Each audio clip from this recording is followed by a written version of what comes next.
The Vanguard beta is here for PC, so let's give you guys the best PC settings. Now keep in mind it is day one of the beta, so over time I'm going to go through and really fine tune these settings, but this is the best settings I got for you guys right now. First thing I want you guys to do is go into your folders and then go to documents, and then from documents you're going to find the Call of Duty Vanguard public beta. Just double click that. You're going to see players beta, double click that, and then you're going to see this adv_options.nii file, so double click that, and then from there you're going to want to find where it says thread count for handling the job queue, and then it'll say render worker count right here, and you're going to want to change this number. So if you have an Intel CPU, you just want to change the number to 4. It's really simple for Intel.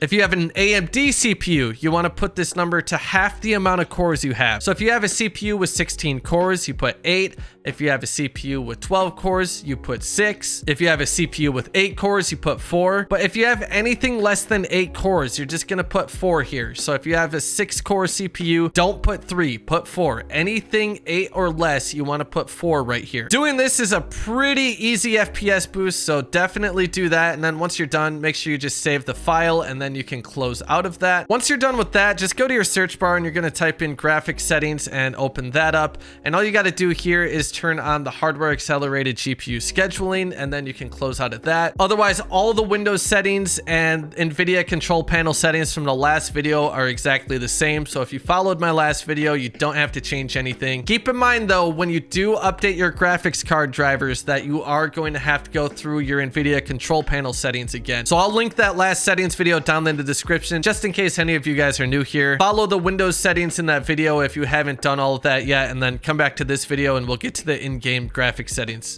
And I should probably mention that changing your Windows settings and your in-game settings can really only take your PC so far, and the only way to truly get the most out of your PC is by overclocking it. I actually tested out one of those PC optimization companies, Sense Quality, and I did a video benchmarking the results before and after, and I was just blown away by the results. I'll link that video down in the description, but basically they'll go through your PC and they'll custom overclock and optimize your PC for you to get the most out of it. I know they've done a lot of the CDL Pros PCs. I know they've done Aiden, Jowo's, Gumps, and a lot of other top streamers PCs, as well as mine. So I could not recommend them anymore. I'll put their link down in the description, and you can also use code Webzy on their website for 20% off anything, which is a really good deal. I know it is expensive, but if you're spending already $2,000–$3,000 on your PC, you might as well get it optimized and overclocked to get the most out of it, because otherwise, what are you doing? You just spent that much money and you're not even getting the most out of your PC. So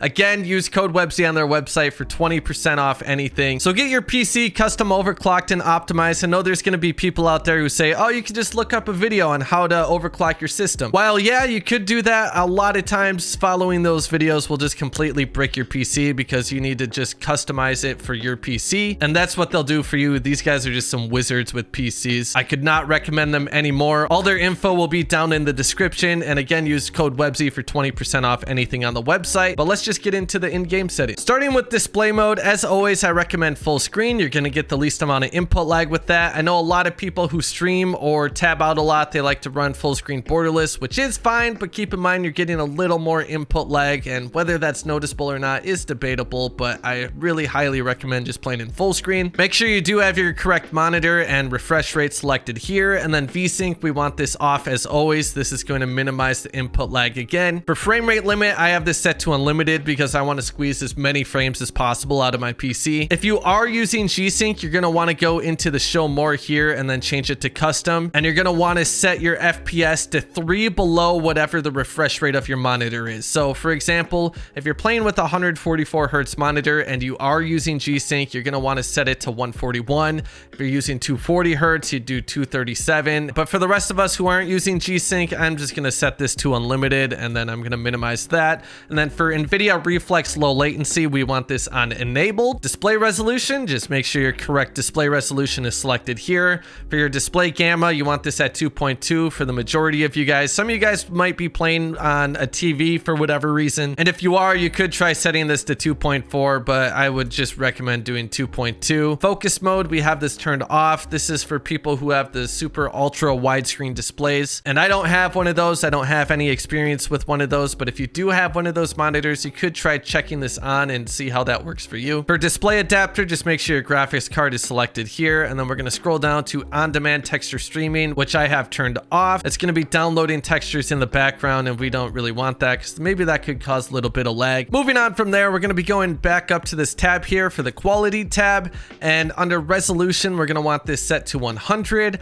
For VRAM usage target, we want this to 90%. Now, if you are getting some stutters and like hitching in game, you might want to turn this down a little bit, but generally you want to keep this up as high as possible. So try 90%. If you're getting stutters and hitches and stuff, try lowering it until that stops, but you want this as high as possible. And then texture resolution, we have this at medium. Texture filter anisotropic, we have this on high. This isn't really going to impact performance at all here. And then for these particle settings, I've noticed messing with these really affects how the snow looks on that red star map. On the default settings, the snow looks terrible and it's hard to see people through the snow. So what we're going to do to combat that is we're going to put the particle quality level on high and then the particle resolution on low. And that's going to make the snow that's flying around on that map not as hard to see through. So that's going to improve visibility a lot. And then we have bullet impacts and sprays. I have this turned off. You'd be surprised. This is actually pretty CPU intensive, but if you really want to see where your bullets are going, you could turn it off, but just keep in mind, this is pretty CPU intensive. Tessellation, we have this off. Level of detail, we have this on low. I think this is a bug because it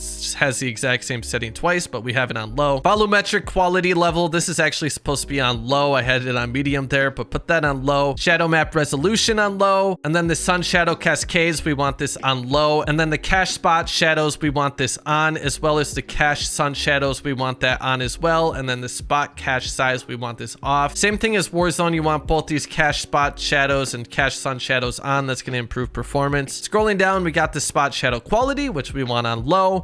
We got particle quality on low, ambient occlusion off, and then GTAO we have on low as well. Screen space reflection, we have this turned off. And then scrolling down to anti-aliasing, we only have two options here, which is really weird. Normally I like to turn anti-aliasing off or on the lowest setting, but unfortunately they only gave us two options. So we're putting this on the SMAAT2X, and then filmic strength we have on 0. I know there's going to be people out there saying, oh, all you did was turn all the settings down to low or off, and well, that's not really true exactly. And a lot of these settings we do turn to low or off because they don't really make the game look any better. So we're basically just improving performance a lot, and the game's not looking really any different. It still actually looks incredible on PC. But from there, we're going up to the gameplay tab, and yeah, make sure you are always applying your settings. And then field of view is personal preference. I prefer 120. And then camera movement, you want this turned all the way down. It's going to minimize that like head bobbing effect, and it's just going to make it easier to play the game and easier to see people. And then you want the both motion blurs turned off and depth of field turned off. Again, that's just going to improve visibility. Having this stuff on just looks gross and just makes visibility horrible. So definitely turn those off. And that's it for our graphics settings. So if this video helped you out, make sure you drop a like and subscribe if you're new. I'd really appreciate that. There's going to be a lot of Vanguard content coming in the future. And leave a comment. Let me know how you enjoy the settings and how you enjoy the game. And I'll see you guys in the next video. Here's the web. Peace.